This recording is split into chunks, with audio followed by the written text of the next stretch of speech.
Hello, everyone. We are live. Welcome to Sweetcast. This is Clint and only Clint at the moment. For some reason, Eric likes to celebrate the 4th of July on the 3rd of July. Go figure. I guess it's just Independence Day. I don't know. But that's okay because I'm here with you and I think we're going to have some fun. I did send out the link to a few different other people and we'll see what happens and who we get in here. But even if not, I thought it would be fun just to talk to, for example, Albino Thunderbuns, who says, howdy. Hello there. So yeah, we're going to talk about a few things. Primarily, intellectual property, and I think all of the stuff that I want to talk about will evolve around that. It seems like there's been a lot of talk about it lately on Twitter and elsewhere. Alfonso, welcome. Yeah, lots of, it really is an important issue. Now, for intellectual property, usually I find it funny because I feel like people are too careful, especially if it's like your first thing that you're doing, you're too careful. But there are always those stories of the one time, you know, where somebody got screwed, or you wish you didn't sell your intellectual property or whatever. Most of the time, though, I feel like people go way overboard with it. Few things. Did you know that when you create something, whatever it is, if you're writing something, you're drawing something, whatever it is, once you create something and it is documented that you created something, then that means you own a copyright for it. You don't have to register that copyright. You can, but that's not what makes it your property. Once you create something, you own intellectual property. So you own the copyright. That's how the law works, at least in the United States. Yeah, and I don't know a ton about it, but I did take some classes in college on it. So, you know, that's what you get, I guess. Yeah, albino thunderbuns. I like telling neighborhood kids to get off my intellectual front lawn. That's right. That is right.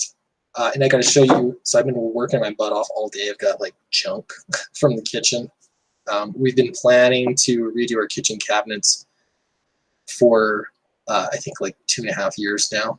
And today is the day. Today's the day it started. So we're a bit of a mess here, but it was like tear out day. And so we tore out a whole bunch of carpet because we're going to do just flooring through the whole thing. It was intense. So yeah, taking a little break to do a stream. All right, intellectual property. Did you know, I'm gonna share my screen here. Robert Kirkman has ended The Walking Dead, or it's ending. The comic. Now I kind of have fallen out of the television series because it just feels tiring. I get tired of watching it, and so I kind of stopped. I've fallen out of it. I know I've heard a lot of people say that too. Something that Robert Kirkman has said a lot about The Walking Dead is it's a zombie story that never ends. And so it was kind of interesting to get his creative take on storytelling from this angle, because I don't think of it that way. When I storytell, to me, the ending, if it's the right kind of ending, it's important. Who do we have with us now? Sorry, I'm still only on one screen. How's it going, Clint? Oh, hey. How's it going, Vaughn? It's good, man. I'm doing great. Just didn't mean to stop you there while you were talking. Robert Kirkman's sudden death to the zombies. Yeah, I mean, maybe he's just being smart and knowing when to get out before it gets too tired, you know? Right. Yeah, and that's maybe it already was too tired for some people, maybe. Yeah, and this is the TV series to me is too tired. Yes, too tired. Much agree. I remember reading Walking Dead back when they had that really controversial scene where there was like some pretty nasty stuff done to genitals and all kinds of nasty. Anyway, and people told me they walked away from the book then too. Like, it's an interesting ride, this book. It's been interesting. Yeah. and so from kind of a writing perspective, and I got to say, the reason I'm bringing up Robert Kirkman is because I've heard a lot about, like The Walking Dead was for him such a small thing and an indie thing, and it became something huge. And so my understanding is he owns all of the intellectual property, or if he's definitely the most well known for it for sure. But yeah, it's really interesting to see how he approaches the storytelling aspect of it. I'm going to share my screen here again, because yeah, for him it's not like first act, second act, third act. He likes to be surprised, and I guess I don't know. I think of Lost. Did you watch Lost? That show just never ended. Yeah. I know about Lost. I know they made it up on the fly and tricked everyone into thinking there was some deeper meaning to it when there really wasn't. Yeah. And that created their careers, and they've been writing that way ever since. And I can't believe they're both now like the biggest writers, right. J.J. Abrams and that one guy who's doing the new Watchmen. And I've heard his little theory on it, the mystery box. I don't know if you've heard of this at all. Yeah, I watched that speech. Sorry, as a writer, it makes me cringe because I think mystery box is like such amateur hour storytelling. Right. That's why I'm like, how did he? I don't know. All the stars would have had to have aligned for him to get that to work out. But the problem is, it's an empty promise, is what it is. If you don't have the payoff at the end, then what do you really have? You've got. I mean, people are only going to be upset about it. I just don't trust anything he does now. Right, and it's not just that. It's like a weird, cheap. It's a cheap way of intriguing your audience without having to do much legwork for you too. It's kind of it's the MacGuffin, but it's the MacGuffin without substance. Is what I think. How I think of it. Right. This is like worse than the jump scare. Like people. That's the cheap thing, or in comedy, it's like potty humor or something. For mystery or intrigue, it's making something up. Why is this man in a tunnel pushing this button over and over again? Like, what'll happen if he doesn't push the button? Well, nothing happens. Right. It's ridiculous. It's just one mystery box after the other. When they let him write Star Wars Force Awakens, he literally put a mystery box in the movie with a lightsaber in it.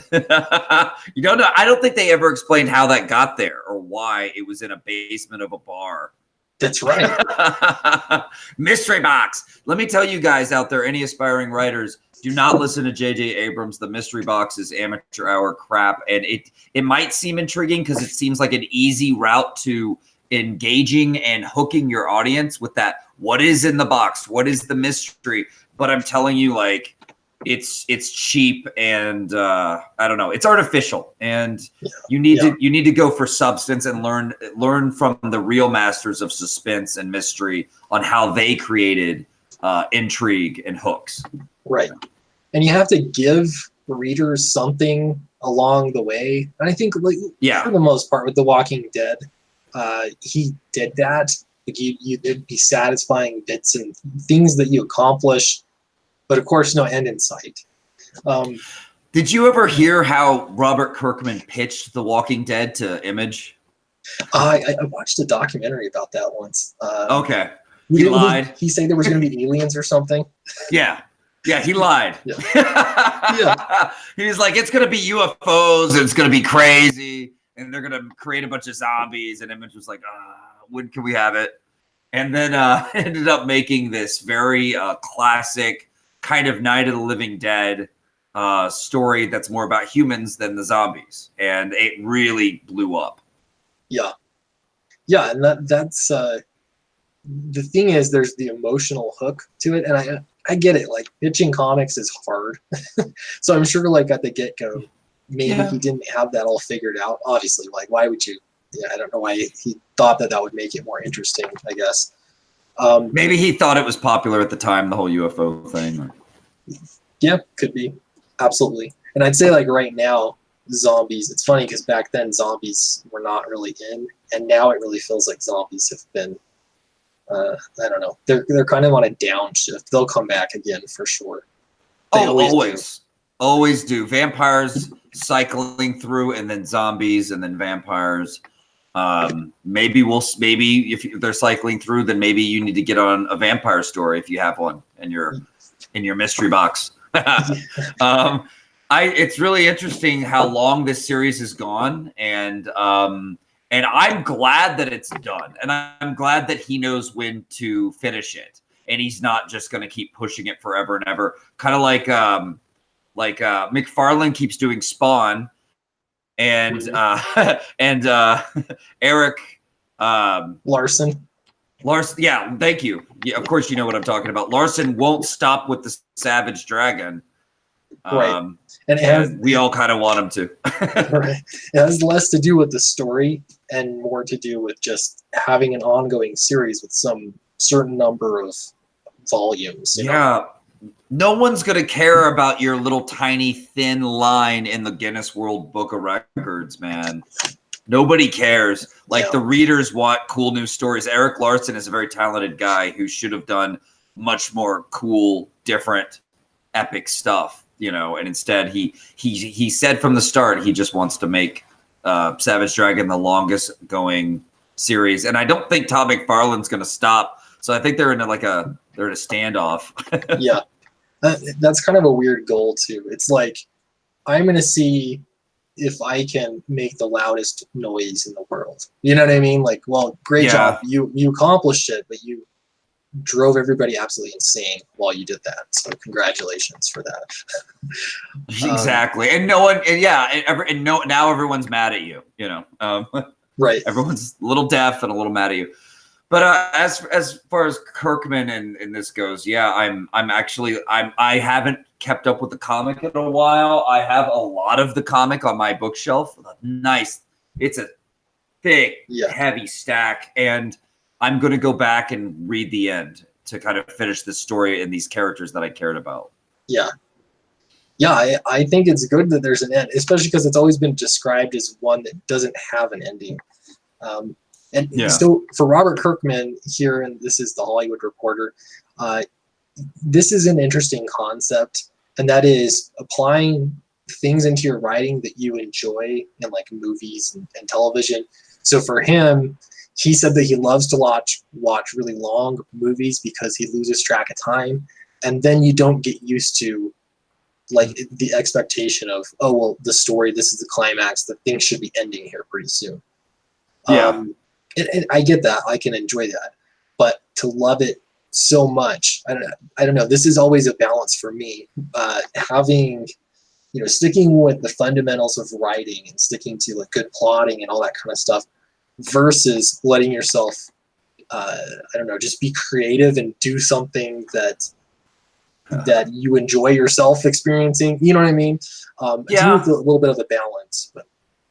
Yeah, I mean, everyone's creative fuel and what excites them is different. And so for Kirkman, he likes the freedom and the space of I can do whatever I want. And that makes him feel good. And then he creates well. That's all well and good. That's awesome. I'm different. To show you the converse of that, I like structure.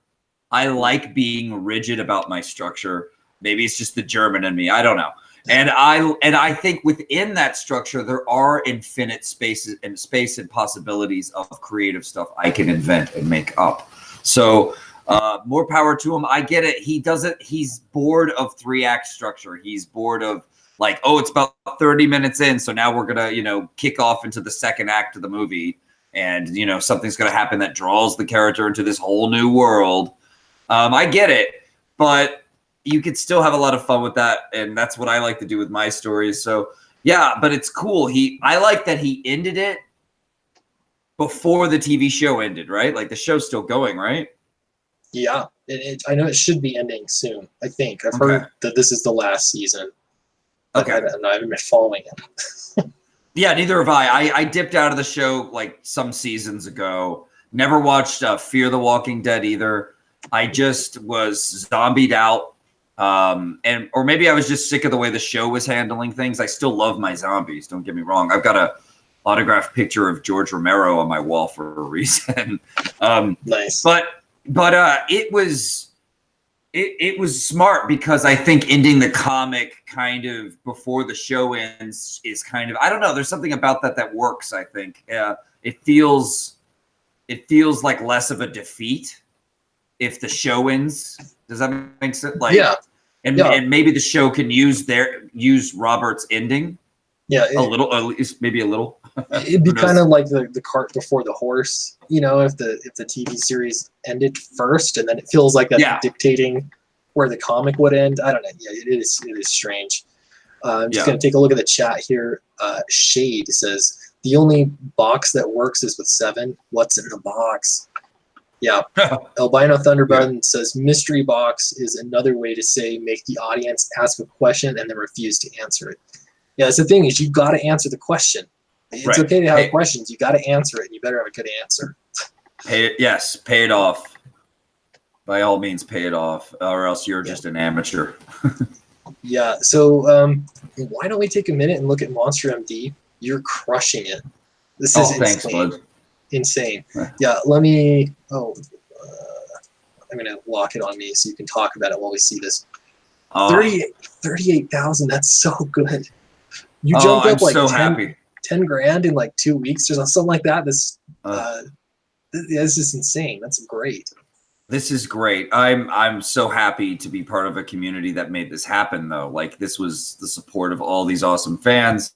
I've never been more pumped. I can't believe this is my first publishing effort and that I'm doing so well, but I did put in the work, and I have been studying not just writing, but I've been studying art and design and all this stuff for so many years, and it feels like all of my work has culminated into this. So it's so exciting to share it, but it's even more exciting for people to actually respond well to it and love it.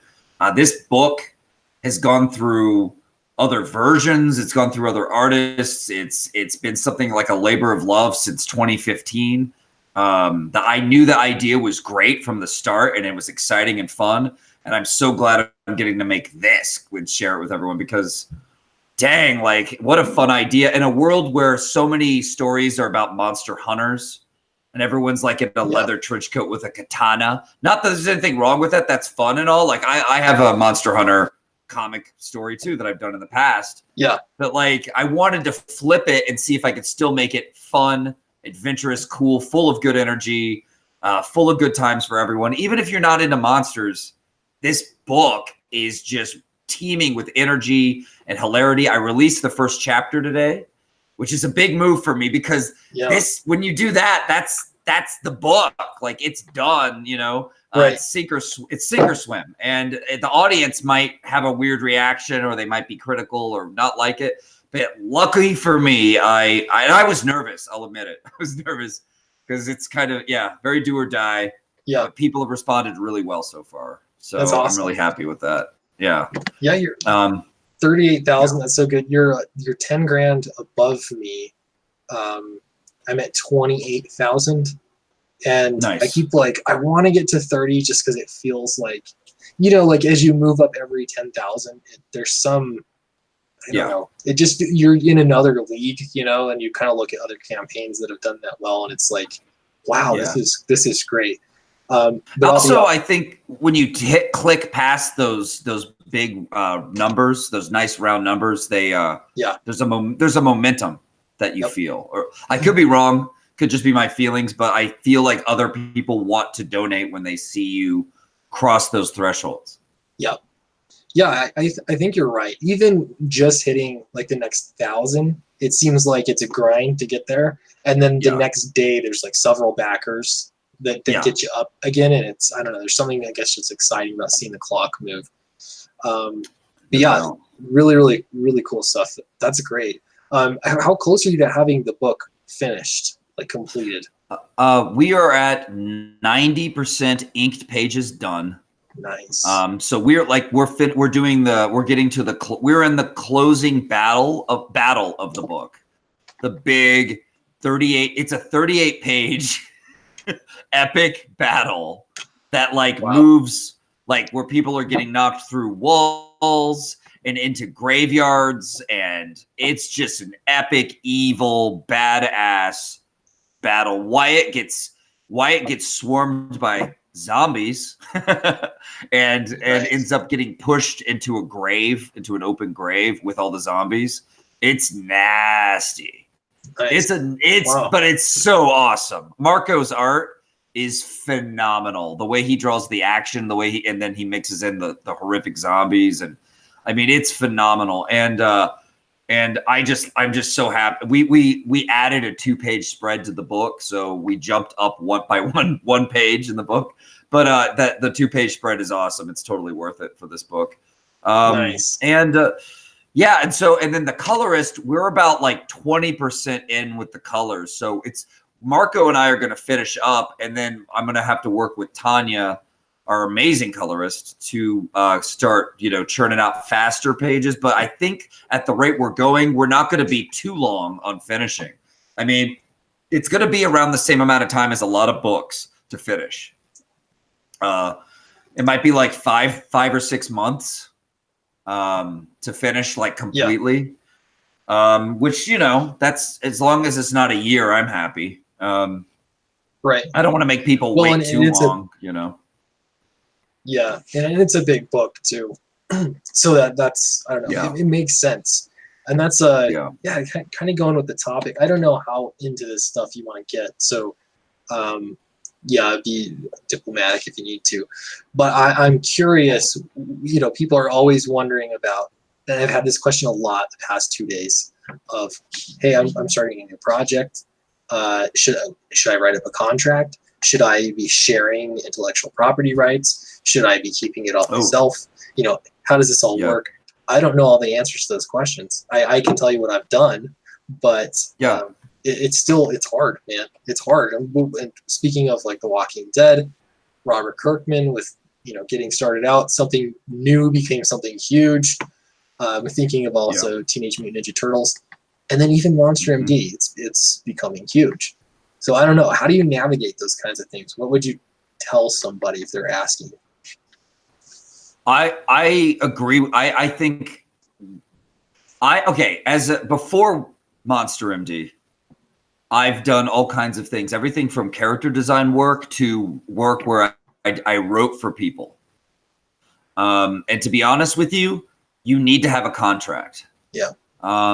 You should, even if it's like a simple, basic little thing that you find on the internet. Take it and make it yours, and make this stuff legit, because you're protecting yourself, but you're also protecting the people working for you or that you're working with.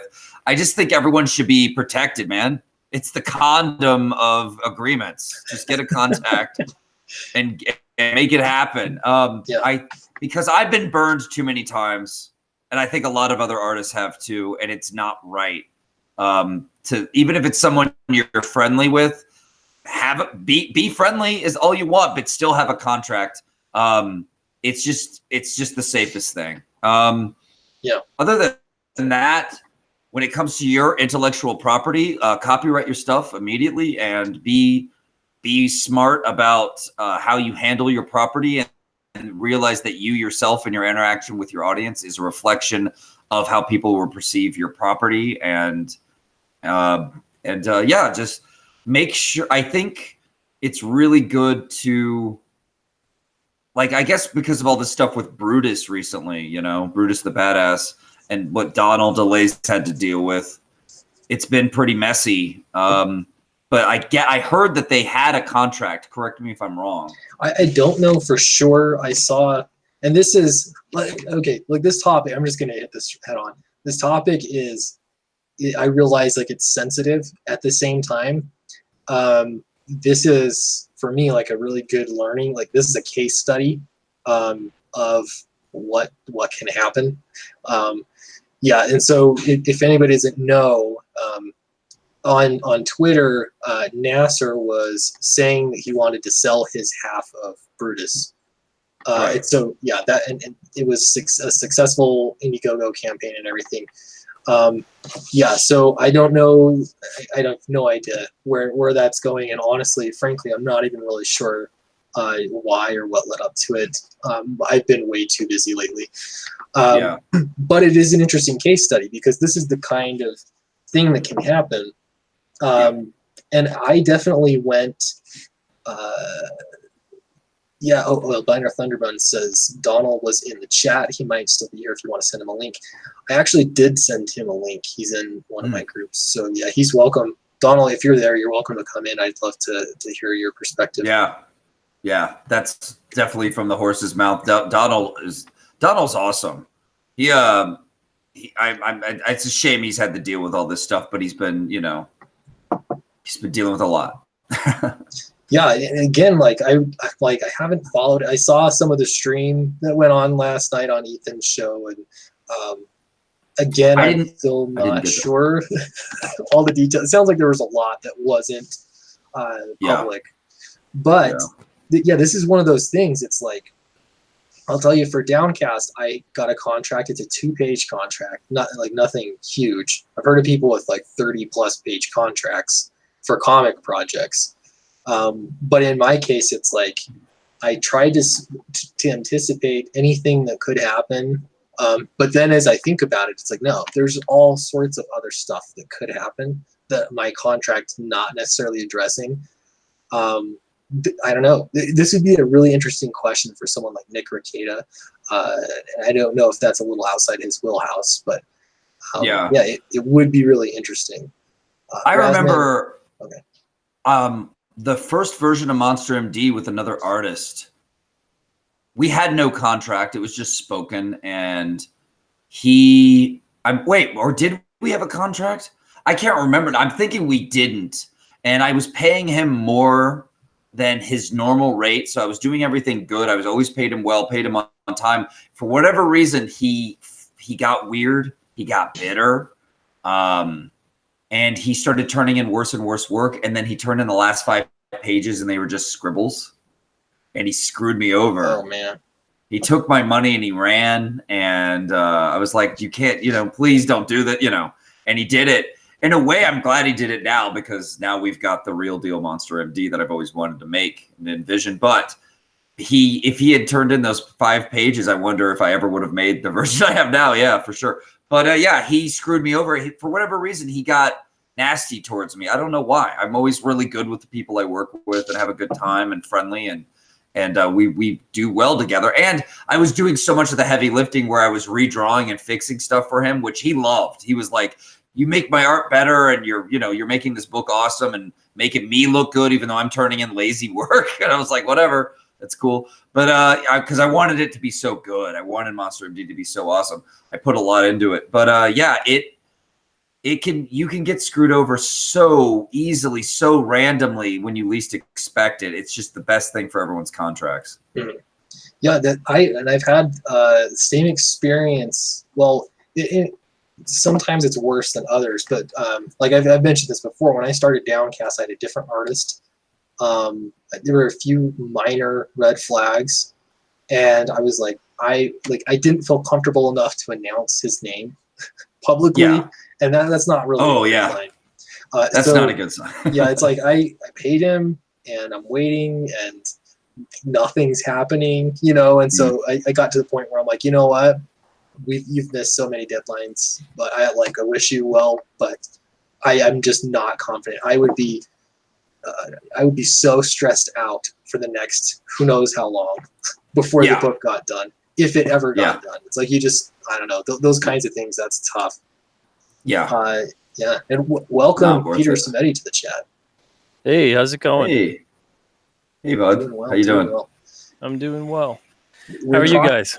Yeah, we're good. I'm good. We're talking about contracts right now and intellectual property and creative teams, and it can get hairy. And I'm not sure I have all the answers, but I think both of us have decided here, Vaughn and myself, that a contract is a good idea. Yeah, contract's always a good idea. Boy, oh boy. Can save you a lot of headaches. I'm sure you have seen the entire spectrum of what can happen with creative teams. I'm just imagining as a publisher. What do you think are good protections, good things that contracts should have if you're just starting up a creative team?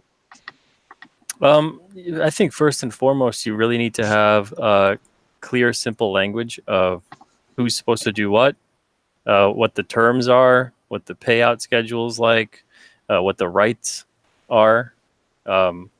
You got to really kind of divide that stuff up, and it's an uncomfortable conversation, I think, for a lot of people to have. They just kind of have the handshake deal, and that works like 90% of the time, but 10% when it doesn't work, it's a nightmare.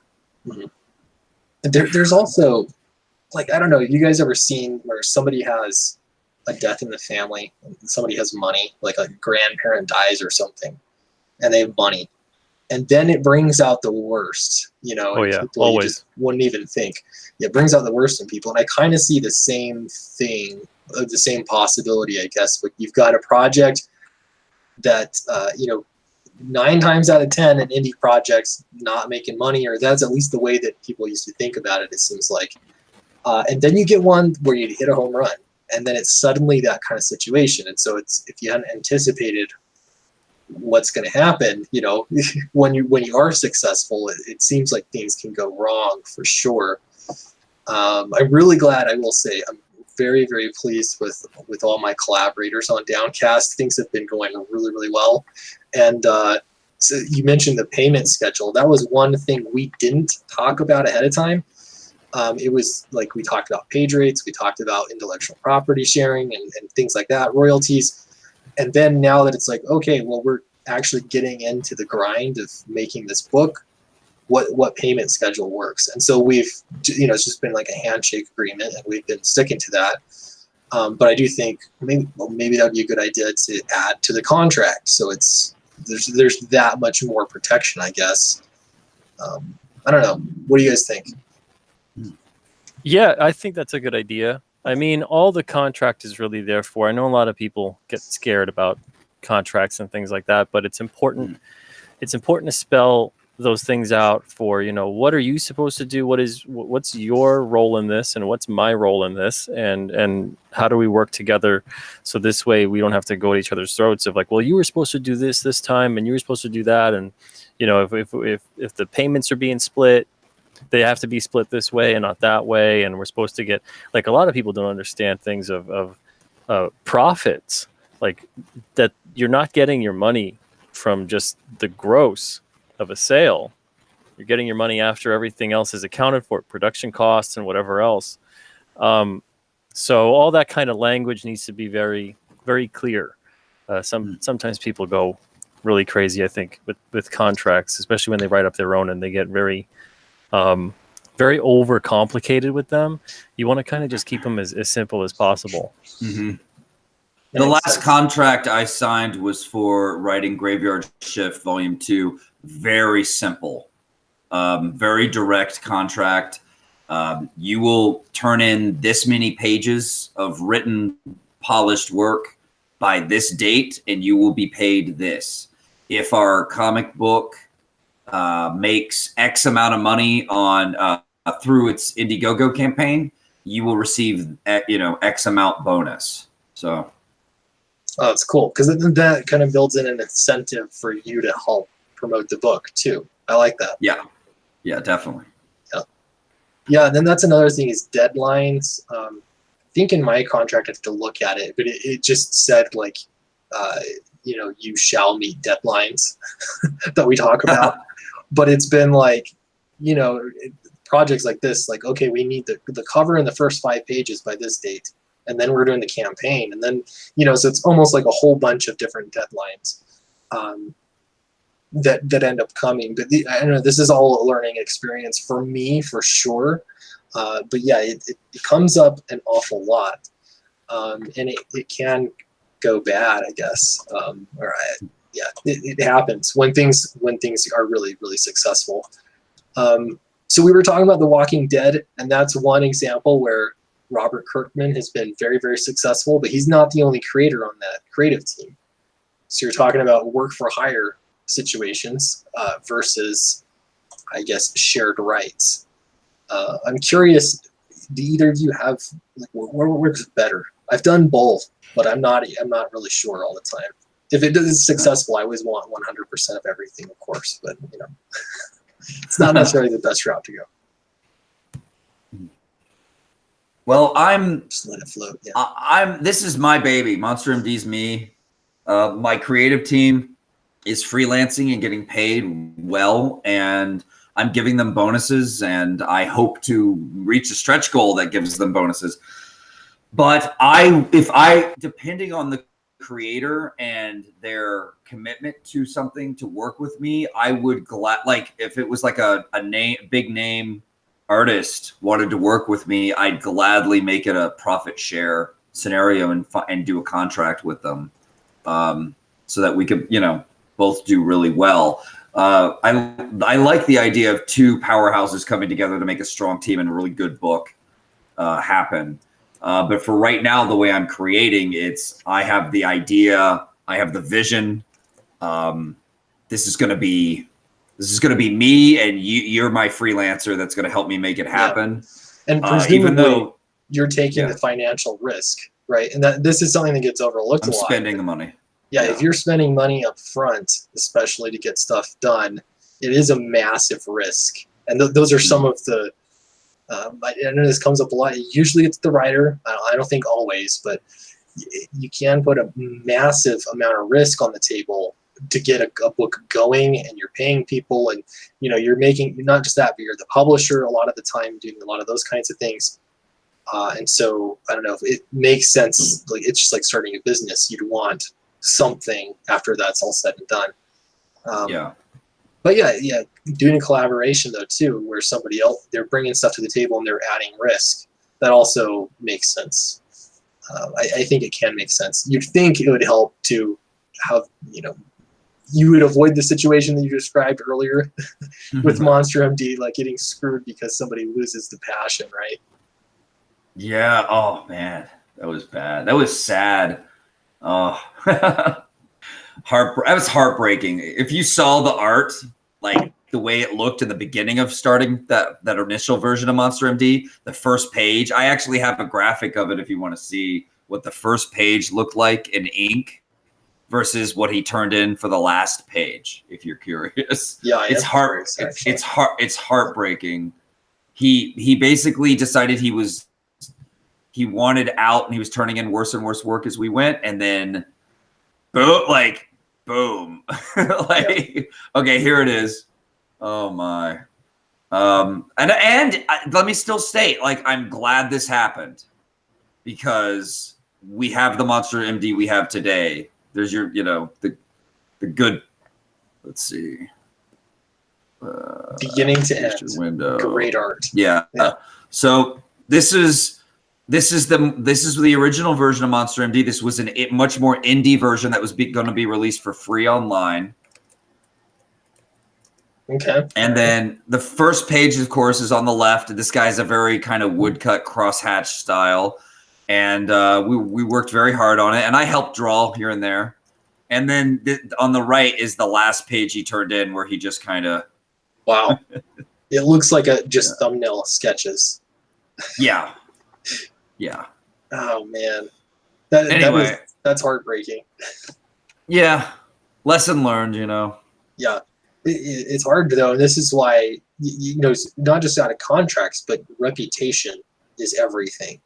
You know, if you have a reputation, and this goes for anybody, maintaining your reputation of doing good work and, you know, staying engaged. I've had the problem in the past where I used to do lots of short pitches that I wanted to get published through Image. And so I'd hire an artist, and they just wanted to do the 8 pages, the initial 8 pages. And they do that, and then we'd submit it. And then I'm like, hey, let's get this around so we can get the rest of the story. And they're like, oh, you know, I'm good. Like, they were just there for the short-term project. It's like, well, you know, it's still a massive investment. What I have to show for it. So, again, a contract could probably have solved that. So you clearly know expectations ahead of time. Absolutely. Yeah. Lots of stuff going on in chat, but I don't think anybody's pointing anything out at us. Yeah, it's easy. So want to talk about another one here, and that is Teenage Mutant Ninja Turtles. So I don't know the entire history of where everything was sold, where the rights went, and all that kind of stuff, all the intricate details. But this is different from The Walking Dead because you have a creative team where initially they were just equal partners, and they went in together and did their thing, and they had a massive success on their hands. Again, that could be Aldous says Laird and Eastman made a lot of mistakes. Yeah, and when you're that early, I think they called it an unexpected success. It's weird to think about, especially if you're just going to be making a small comic. You're expecting not that much from it, and it ends up being massive if you haven't prepared for it ahead of time. There's not much to do. Having said that, I still think it's better to put yourself out there and get the book made as opposed to worrying about all these kinds of things and that, restricting you from getting it out there. Peter, what do you think? Yeah, I apologize because I'm getting driven nuts by OBS tonight. I'm trying to make it work. I just had to switch out of it. It's OBS is a nightmare. Yeah, man. I used it a little bit when I started streaming, and it was so complicated that I just gave up. So I'm getting the hang of the interface of it, of setting up graphics and all of that, but I'm seeing delays. It's such a pain. I tried to do a stream earlier today. I know you saw it, and oh my god, that was a joke. Everything was in reverse. Yeah. If anyone wants a really good laugh, go to the Alterna Comics page and look at the latest video, Hanging with Mr. Boomer, which would be me. Beware though, if you get seizures, if that happens, don't watch it because there was some strobe effects going on. But so about Eastman and Laird, that whole thing, they kind of paved the way, I think, into making it seem very, very attractive to have your own property in terms of comic creation. I don't think many people even knew creators' rights. Like that wasn't really a mainstream kind of topic.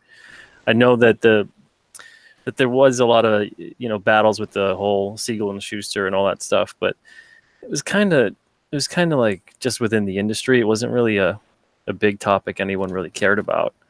But obviously it paved the way for all of what we have right now. And I think creator owned is just, it's the way of the future. I think there's no turning back from it. And I think if anything, the popularity and success of creator owned in such a big way has really hurt the two big companies because of the fact that you get all these talented creators there, but they don't necessarily want to put their best creations at that company so that the company owns them. Yeah. So I think we see a lot of reinvention of characters because of that. And it makes a lot of sense. Yeah. It's the same thing with contracts, right? Turning in your best work or feeling invested in the project. If you own it, there's definitely, more investment for it to be good. And so the other thing is, what is intellectual property worth? Again, this topic comes up a lot, but it's the idea. Like, I have this great idea for a book, but I'm not going to tell anybody because it's such a great idea. I'm going to just keep it quiet because I don't want anyone to steal it. I think most of the time I can't think of a single idea, just an idea that's so good that it's worth money. It's how you execute that idea. What would the Ninja Turtles be if it was just the idea? Hey, they're these teenage mutant Ninja Turtles. What else do you say about it? I mean, that's the idea. But it's the storylines, it's all the great characters and the interpersonal drama that happens, and the fighting and the action and the art and it's the execution of the idea that makes it worth money. And that doesn't happen until after you've been developing that idea for so long and getting into people's hands. Then it's worth some money, but deciding on how much it's worth, I don't know. That's tough. Couldn't decide. When I create, I don't just think of an idea for a story and go, oh, that's cool. I think I'll do that. what sells me on going, because when you're going to create a story and make a comic book, you're dedicating yourself to God knows how much time and work to just this one thing, right? For a long period of time. It's grueling. It could be draining, but it's also really rewarding, hopefully, right?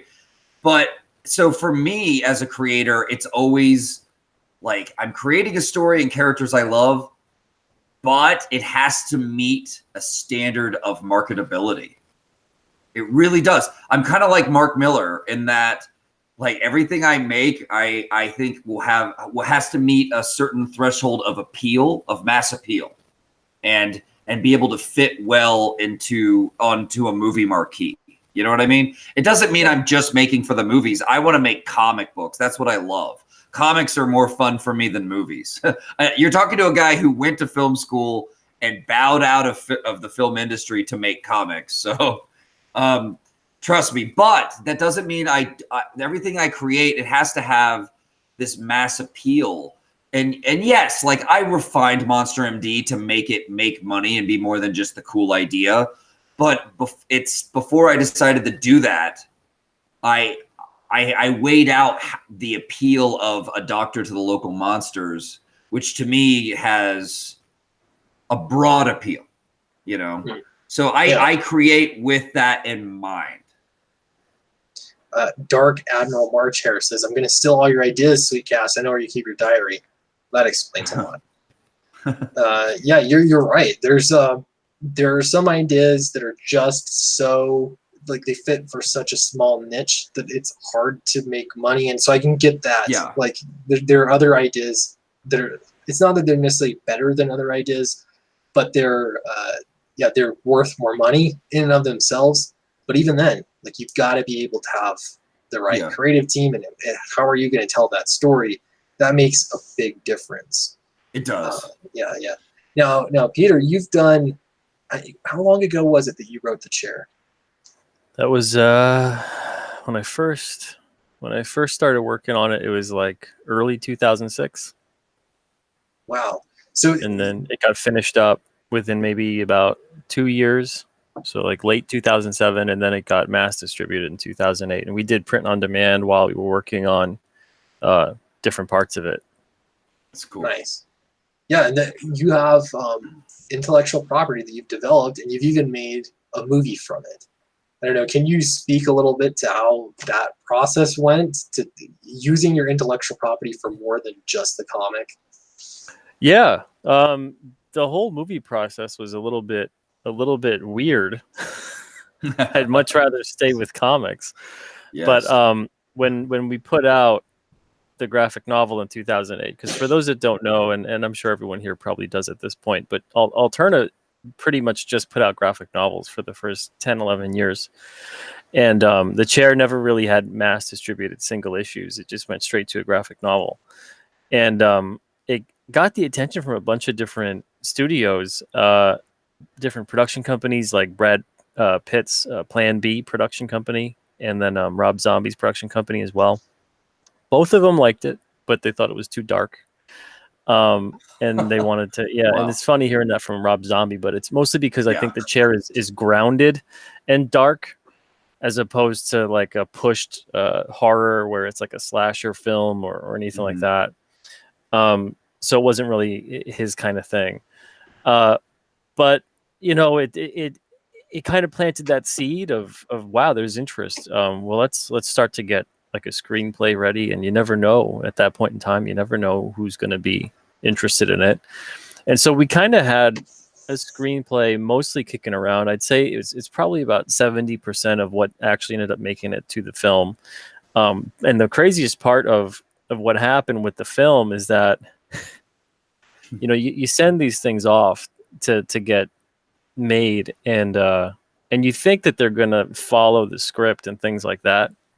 And I don't expect dialogue ever to be followed in a film. I want the actors to really get a good sense of the scene and the character and kind of go with it.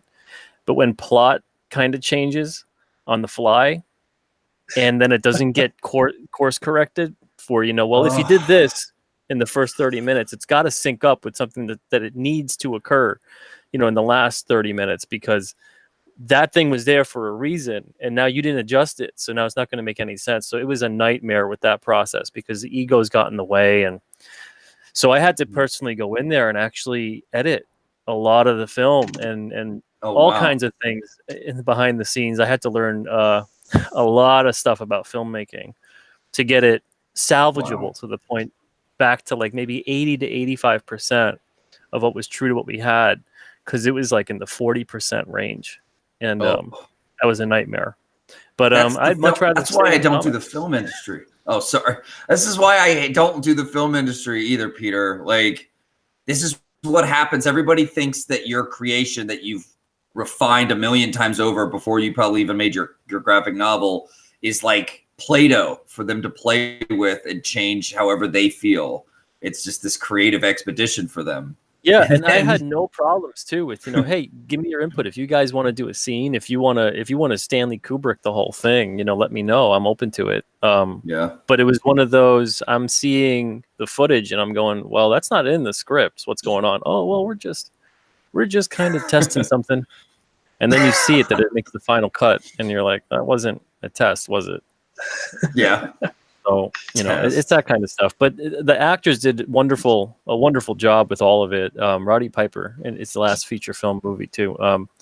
He passed away, I think, about 4 months after the film got done, but he did a terrific job. I mean, he's not like in there for 2 minutes and then gone. He's not just a name on it. He's actually a really big part in it, and he did a fantastic job. And no matter what happens ever with that film, just getting the chance to be able to talk to Roddy for about like 8 or 9 months or so. I got a chance to become quick friends with him, and we had a lot of conversations that had nothing to do with the movie whatsoever. He'd always call up. He was one of the only actors too to call up and say, I want to make sure I'm doing right by your character. And, because I respect the fact that you created this thing and I want to put these things past you. He's one of the only people to ever say that to me.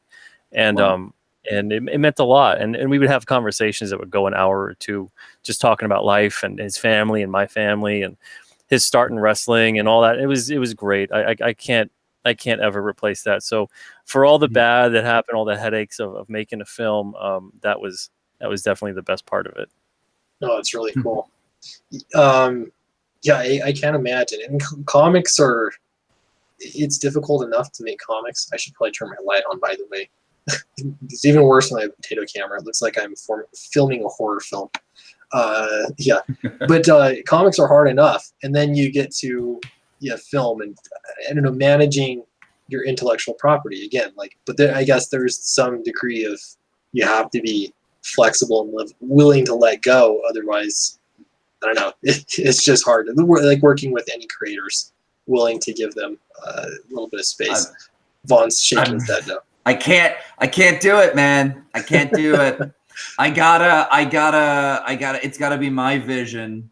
And that's why I'm in comics. That's what Monster MD is, Yep. But if I got a knock on the door and they said, we want to make this, I'd probably go, okay, do what you want, take it. Let's see what happens. But I would definitely have contracts that would make sure that I had some creative control. If I could get that, I bet as an amateur, they'd be like, you don't get that, and probably laugh at me, but I would try.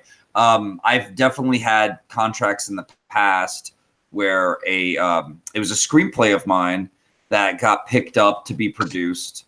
And I had a little line in my contract that a lot of writers don't have, that I recommend all writers get, by the way. And it's this. You get first rewrites on it if they produce it and make a script and make a film. You are the person who they are forced to work with you on the rewrites. So when they start trying to change it, they have to come to you first. I think and if you work well with them and establish yourself, you can hopefully continue to keep doing rewrites and be there to kind of guide the project towards success, Yeah. No, it makes sense. And Albino Thunderbuns says, Vaughn makes a good point. Marketability is huge and is one of the main reasons that garbage comics don't sell. Yep, and that was from a point you made earlier. Yeah, it's important. That's the nice thing about having comics. Oh, there we go. My wife fixed the problem. That's the nice thing about making comics is that it's because it's such a small creative team. You actually have some control and some say. Quite a bit of it, not just some. So yeah, it's a very good thing. I'm gonna, if you guys don't mind, want to show off Downcast. Just so everyone knows, if we hit 30,000, which I think we will, we're a little over $1,500 from hitting 30 grand. If we do, then every physical backer is going to get a trading card, and Eric Weathers is going to do it. So I think that'll be a lot of fun. So yeah, if you haven't backed it yet, please do check it out. And then Eric Weathers is a saint. The amount of work that guy does for all of us, he's amazing. Yeah. Talk about, people always use the analogy about making hot dogs. Just put your head down and make hot dogs. Or sell hot dogs. He's one of those guys. Like, he's just working. He's doing his thing. He's trying to, and he does a lot of streams too. But oh yeah, and I'm really happy for the success he's had with Flying Fortress. Yeah, like he's worked so hard on that. It's great. Yeah, it's cool too because it's a payoff later. Yeah. He did this book years ago, and I don't know. I have no idea what his sales were like or anything like that, but it just kind of illustrates the point that this is, promoting things on YouTube and putting it up for crowdfunding is a really convenient way for people to get to know you, get to know the book, and be interested in backing it and all that kind of stuff. So it's inspiring. For Downcast, do you have anything new to show us in terms of art or anything? Or I have some fully colored pages. Maybe I'll stop sharing. I'll pull some up here. That's a good idea. That'd be awesome. Yeah, it's one of those things like I get nervous about. Am I showing too much? Too much art. I don't. You don't. You just show everything. I show everything. Like a drunk mom. Show everything. No, I want. It's because of the style of my book. I want people to get in on the fun of it, and so I'm always trying to keep the hype and the fun alive by releasing new stuff. I did have one person say, "Cut some of it and don't show too much," and I just kept going. Yeah, just do it anyway. Yeah. Yeah. See, I've just started. I've got my new computer here. I realized I don't have Photoshop installed yet, but I'm hoping this. There we go. Photo viewer. This is like a really moody page. Let me share the screen here. Nice. Because we got the new colorist on. Oh, please. Oh, it went away. There we go. Here's the first page here. Cool. New colorist, and he's done such a good job of setting the mood. Nice. I don't know. I've been really happy with this because Nacho highly recommended him because they were both learning. They were both going to the same art classes for comics. And he actually knows, they both know Christian, I can't remember his name, and he's got a book published with you, Peter, The Trespasser. Oh, Christian Rossi, yeah. Yeah, Christian Rossi. Yeah, they all know each other. I'm like, there's something in the water in Argentina. You guys are all, you got all your stuff together. But yeah, he's turning in some colored pages, and it looks really good. It's different than the colors we saw before, but I kind of think it's better. Yeah. It is. Now, are you going to go back or is he going to go back and recolor the other pages so they're consistent? Yes. Yep. That's the plan, because it doesn't seem like, I don't know, we just don't want you to hit a speed bump, and things change all of a sudden. So we're going to change those. And I worried about that a little bit. Like, are people going to be thrown off that the colors look different? But I don't know. After seeing these, I'm like, I feel pretty good about it. I like the palette. It it reminds me of, God, what painter is that? Hopper maybe? But yeah, it's a nice palette. Yeah, so Damien does just his color selection. It's kind of interesting. For instance, this room is green, and then you have these bad guys that are kind of I don't know. They're the generic bad guys, or at least they start out that way. And I don't know. It kind of gives you this sick it's this sickly feeling, and it really fits with the scene and what's going on because you got the green and the red. And so, yeah, just little choices like this. It's really interesting to see the things that they add. I like it a lot. I'm kind of going backward through the pages here. Yeah, I like this one. I did post this one on Twitter, and this top panel I love with the fish tank or the piranhas. And yeah, a lot of the lighting choices and things. That's cool. Yeah, I like it a lot. I'm really, really happy with it. Yeah, it'll be cool too because it'll look a little different. I've been debating. What do you guys think? When I get those first pages done, should I update the campaign with new colors and stuff for those existing pages? I would. You would. Okay. I love to update my campaign.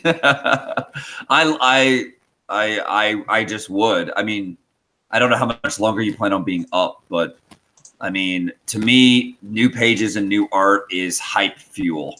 Right. Well, and for sure, I want to add more pages for people to see. But I'm like the ones that have already been done in color. I don't know, just like the swap. Do you know about City of Venus, that comic that Vincent's doing? Yes, I've seen it. Yeah. He was on with me and everyone on Ethan and everything. That's right. Yeah. Like, did you hear his description of what's going on in his comic? I did, but I've heard so many, I kind of forget. Okay. There's a floating city, and there's a special power source that keeps it up. Are you serious? I didn't hear that. And I immediately thought of you, and I went, crossover time. It's crossover time. That needs to happen. Speaking of intellectual property, that's so crazy. Yeah, I missed that part. It's part of the plot. I don't know how. Yeah. I saw a lot of the art and everything, but I don't remember that part. That's hilarious. That's just ripe for a crossover. That'd be a lot of fun. That'd be an amazing crossover. Because like his story's taking place on the ground and yours is up in the sky. Yeah. Oh, so he's below the surface. I don't know. I don't know enough details, so they might in his story go up to the tippy top. But he said that all the rich, wealthy people live in the floating city, of course, and look down, and then down below you have the old cities that are in ruin that his characters kind of move through. So. Oh man, that's so close. Mine, like the rich people are up in the sky, and basically anybody that has a decent life, and then the surface of the earth is like Australia. Basically, that's where everyone's been banished to, like for prison. Like they just send you there and like good luck, and it's really hard to grow things, and they don't get a lot of sunlight and things like that. So, man, that's funny. It's interesting to see though the similar concepts, and I'll bet you if you read both, they're going to have massive differences. Yes, no doubt. Execution for sure. Very different. His has lots more boobage. Yeah. Yeah. The boobs. Might be for a different age demographic too. That's possible. I don't know. Could be. Definitely possible. But very good art all the same. Really good stuff. Oh yeah, it's beautiful. Yeah, I just backed him tonight. And I'm pretty sure I backed you, but it was some time ago. I'm looking forward to reading this one. Yeah, it'll be good, man. I'm excited to get it finished too and get it out. That'll feel great to have it in my hands. Peter, did you have anything new and exciting that you wanted to plug? Yeah, we actually had a bunch of new comics come out today. Oh, sweet. Let me get these for a second. So we had six new comics come out today. We had Midnight Mystery, #1, Volume 2. We've got ICYMI #6, which reprints Trespasser #2. So if you guys didn't pick this up, you can pick this up. It's 99 cents. It's a great awesome story. Nice. We've got Mighty Mascots #2. This is a lot of fun. It's basically serial mascots form a superhero team and fight evil. So it's an appropriate all ages title as well. So if you you've got kids or you just like all ages stories. And our all ages stories are not just for kids. I want to really stress that they're literally for readers of all ages. This is a really fun book. And then we've got Scrimshaw number 3. This is Tears of the Sonoran Sea. This is volume 2 of Scrimshaw. It continues the first story arc. Nice. We've got It Came Out on a Wednesday, number 7. This is actually my cover as well. I'm going to be listing the original cover art, which is this. Wow. It's on a comic book backing board. Oh. And 100% traditional art. Even this like swirly smoke stuff, it's all white out.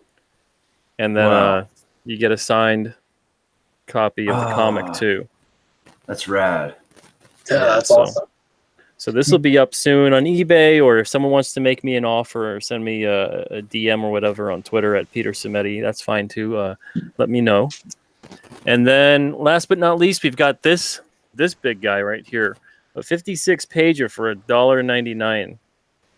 Nice. This is Exilium number 6. It's the series finale, and it's got a really sweet wraparound cover. Oh, cool! That's cool. Lots of good stuff. Yeah, lots of good stuff. And the craziest part is all 6 of those issues less than $10. Wow. It's like $9.50, a little bit less than that, a couple pennies less.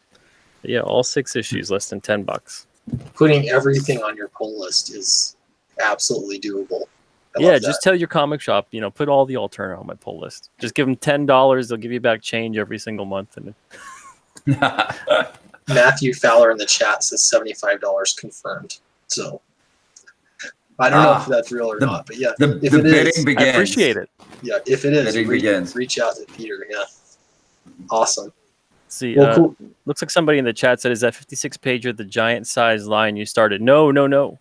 The Giants line that we're going to start is going to come out with the first one's going to be Mighty Mascots, and that's going to be an 80 or 80 plus pager for $4.99, and that's going to be coming out in November. So it's going to have a new cover to it, and it's basically a no frills graphic novel, and it's going to be stapled the same way, saddle stitched. It's not going to be perfect bound or anything like that. It's just going to be a nice big thick comic book. And we're going to have a lot more Giants coming out. Every single month, we're going to have a $4.99 Giant come out. And sometimes we're going to have original stories as these Giants. So I'm signing on a couple different projects right now with people that are excited about it, and they want to get their stuff out there at that Giant size. But yeah, I'm looking forward to what the future has in store. And for those that are wondering too, every single month it's just like one day a month where all the Alterna releases come out. It's not like staggered every single week. We tried at first to do that, but Diamond kept clumping them and putting them all together anyway, so we just went with it. And can't fight City Hall. Just go with the one release day, and this way it works out. Everybody can just go in there. They don't have to go back to the shop every single week or feel they're missing out, and they could just get all their Alterna stuff in one shot. But yeah, today was a release day, and it was supposed to be last week, but something happened, and they pushed it to this week, so that's fine. But yeah, I'm excited about the fact that I got a cover out there. I don't really get a chance to do much art in comics and stuff anymore, so I appreciate everybody sharing the pictures on Twitter and telling me they got the book and enjoying it. So thank you guys. Yeah. Awesome. It's been cool to see even just I think you call them your 5-minute sketches that you've been posting those all over social media a lot, but you're a really good artist. It's impressive. Yeah. Thanks, man. Yeah, everyone's like, how do you do that in 5 minutes? I'm like, well, I spent thousands of hours to do it in 5 minutes. Yeah, so, it's true. It's not easy. But to me, it was more about, I didn't want to do prints anymore when I did when I did art at shows. Just didn't want to have the inventory of it or plan out with, what am I going to print up? And then I also I didn't like, it felt kind of cheap to me to sell a print to someone. I mean, there's tons of people that sell prints, so I don't want to put them down. But to me, it felt like I'd rather give someone an original piece of art that I could do in 5, 10, 15 minutes or whatever, and sell it for the same amount of money as someone's going to sell 11x17 print. And at least they get this original. And also it gives me a chance to draw and they stay at the table a little bit longer and we can talk. So it works out nice. I like that. Yeah, that's good. I wish there was an equivalent for a writer, that would make sense. Let me write you a quick story. Yeah, do a writer's sketch card. And you just write out a crafty line. What do you like, horror, sci-fi, and write them out like a little line. One sentence story. That would be I was gonna offer haikus, like the comic based haikus, and then sign it. The thing is like, think about it. If you met your favorite writer and they had a writer sketch card or something, and they wrote out something for you, and then signed it. That's kind of cool to own. If it was a writer on a certain book, let's say like a writer you like on Hulk, and they did a Hulk haiku and signed it, I'd buy it. Yeah, that would be cool. It's original. Yeah, I like that. Hulk haiku. Hulk smash. Yeah, Hulk you can only smash imagine everything. All right. Hulk strongest Avenger. Yeah. I don't know. The end. Then, well, I have 5 more syllables.